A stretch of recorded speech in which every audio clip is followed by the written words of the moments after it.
My name is Lili Chin. I am a visual artist and a filmmaker. I work with many different materials, ceramics, film. I've been working with glass and metal, sometimes textiles. I also incorporate found and natural objects, and I'm very invested in projects that deal with elemental forces that express my works in a state of transition. Oftentimes when I come to the studio, I'll be arranging the works and looking at how the works are in conversation with each other. It's an environment for thinking about how these objects are in conversation on a choreographic level. And I'm the director of how these objects interact with each other. It enables me to know that this is part of my archive or my inventory, and to be able to pull it out and arrange it in a way that I think seems to create a strong resonance. You know, when you make something, you introduce into the studio a set of problems, and these problems have to be answered. I get very attracted to aspects of the process of making that aren't typically acknowledged as part of the construction of the piece. I'm interested in the fringes of the possibilities of a specific material. If the material is too stable, it's not really as attractive to me. I like it when there's a lot more tension.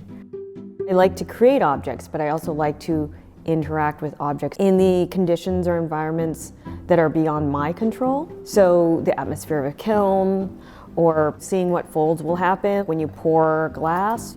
Sometimes the objects, get damaged or fractured during transportation, but rather than throwing the work away, it actually makes the work take on more memory. Oftentimes I'll engage in activities of kintsugi or repairing the work and really revealing the fracture in the repair. And I'm also dealing with questions of the original and the archive, which I think plays a lot into how I think about my film and video work. There's a physicality to working with film that I'm very attracted to. Not only because it gives it a more romantic appeal, but also because there's something about the materiality of the grain and its exposure to photochemical processes that deals with time and memory in a similar way to how I can relate to the physical objects that I make. So I don't really see them as separate processes. In a way, it's sort of trusting time and trusting the memories that accumulate through the passage of time with these objects or with the images. And when it seems like it's ready, I'll go back into the archive and I'll start editing it together.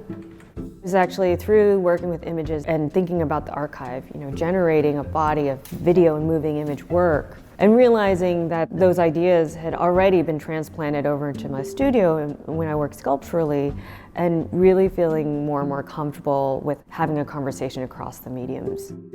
The best way that I can express it is that it's like an organic growth that's occurring in the studio. It's almost like the archive is kind of part of the soil, that I'm working with. Then the plant will grow, It's an act of preservation and collecting, a way of folding experiences in life into my practice, because I also think of my studio sometimes as an archaeological dig. When one is able to connect with maybe our ancestors, there's a richness that occurs.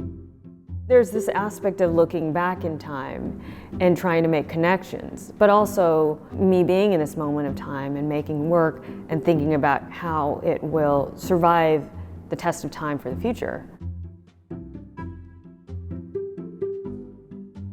As an artist, I've had to become a steward of my own work. Obviously, I'm not necessarily going to be around for that long, so whoever collects the work becomes a steward of the work. This idea of caring and preserving the work is also kind of an extension of connecting to the longevity and the life of it having been made and continuing its existence. So it doesn't just stop in my studio.